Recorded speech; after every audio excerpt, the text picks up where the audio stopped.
Hello, welcome to another video, and today I wanted to show off the Eternal Fist build that I've been working on for about a month now, just kind of playing it casually since it's so much fun. So I believe Moxie actually did a video this covering this recently, and I intended to, but never got around to it. But yes, Eternal Fist has got a new interaction. I think it came around the arms race patch, where every time it picks up a new target, it re-triggers ASS, and every time you kill a picked up target, it triggers ASC, which means you can get up to 4 ASS procs per action skill activation, which is absolutely mega, since Amara couldn't really use ASS as effectively as, say, Flak or Zane.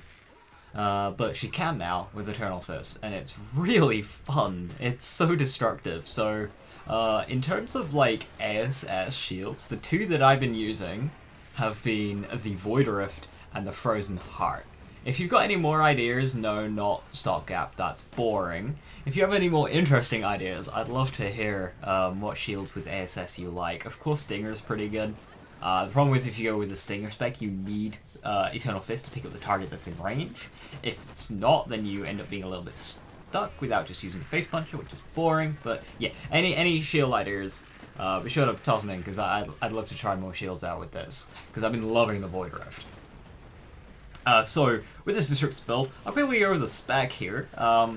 Yeah, it's going to be just a standard Hellzerker spec, so there's 1 point inanimate hiding here. I usually do the 1-on-1 split.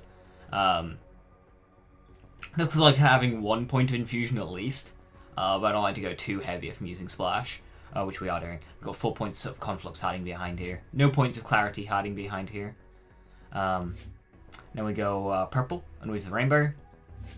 This is why this works, by the way. The reason this is good is because we can actually use Unweave the Rainbow. Before, we couldn't really do the mass freezes as effectively. Now we can with Eternal Fist, and that makes Unweave the Rainbow actually worth using in mobbing, and it's very, very strong, especially in high tier mobbing. Any Guardian takedown gameplay you see this video will be true Guardian, by the way.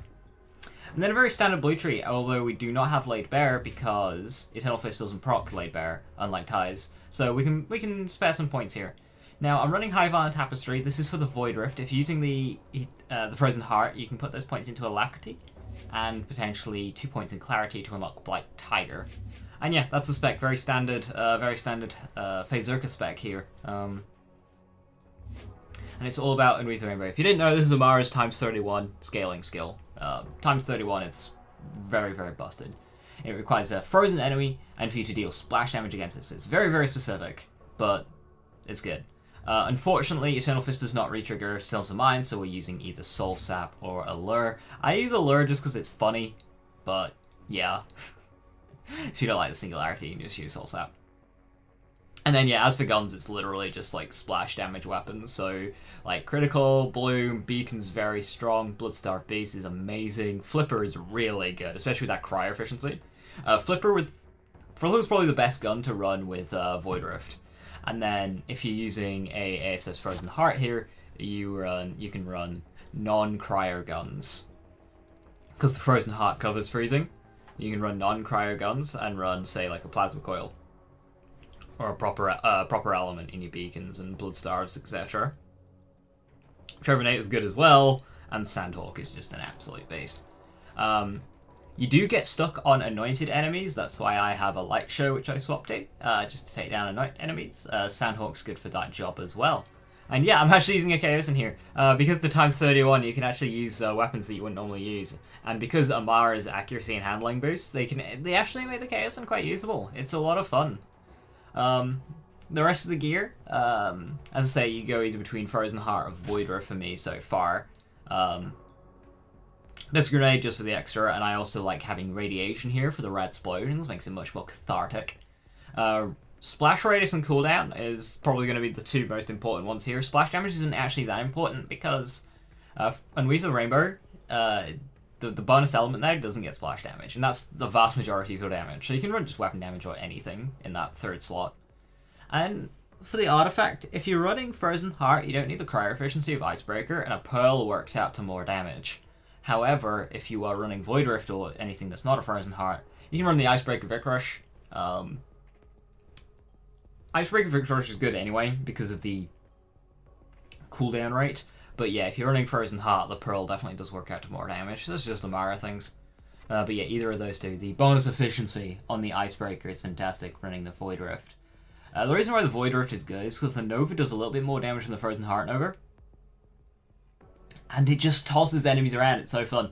And I have actually seen the Impaler projectiles kill enemies, which is a lot of fun. It's very, very satisfying. As for bosses, by the way, because you can't freeze bosses, you pretty much have to toss this interaction out the window. And because of a bug that I'm going to cover in a separate video more in depth, you can't really use Phase Grasp of any type in boss fights now. So you just kind of swap to Phase Cast, use a Phase Cast Anointed Gun. I've got some around.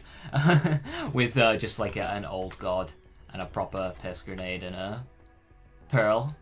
Yeah, you just have to go into classic strats for bosses. Boring, but as I say, it's basically an identical Hill Circuit spec. You're only losing Laid Bear. You can use Slam as well, of course, for those 250, 300% anoints.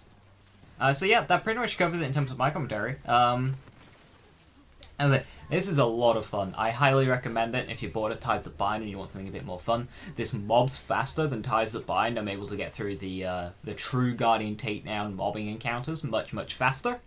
And because of the grass bug on bosses, you don't really use Ties on bosses anyway. You swap to Phase Cast now, so yeah, I don't use Ties That Bind anymore for my mobbing, because this is just so fast and fun. It is a bit more gear specific than a Ties build though, which is why I'm going to put this save file in my Discord. So in the description, you'll get a link to my Discord, and there'll be a channel called Save Files. And yeah, in there I'll just have Eternal Fist build. You can download the save file because it is much more gear dependent, and I've got a bunch of, splash weapons that I've been using casually, so yeah. That pretty much covers it. Quick reminder, if using a Frozen Heart, you can use splash weapons of any element. That is, of course, recommended for more damage. And if you are using the Void Rift, you will need to get your cryos out, which means you'll need to be running Violent Tapestry and cryo guns, which is why my Chaoson and all of my guns are cryo. So yeah, it's a lot of fun. It's amazing. It mobs really, really, really quickly. And I'm just going to end here before the 8-minute mark. So thank you for watching, and I'll see you next time. Bye-bye.